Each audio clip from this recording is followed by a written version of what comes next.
Game number 3, Los Angeles Lakers at Denver Nuggets.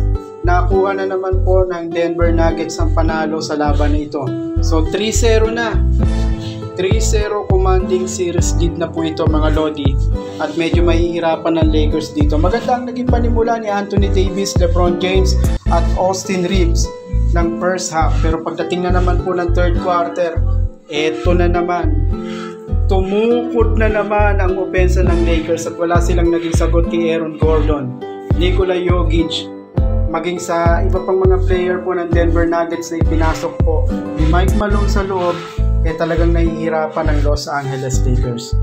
So antayin natin itong game number 4 kung talagang magkakatotoo ang sinasabi ni Mike Malone na wawalisin nila, isusweep din po uli nila ang Los Angeles Lakers. So ano sa tingin niyo mga Lodi? 3-0 na ang Denver.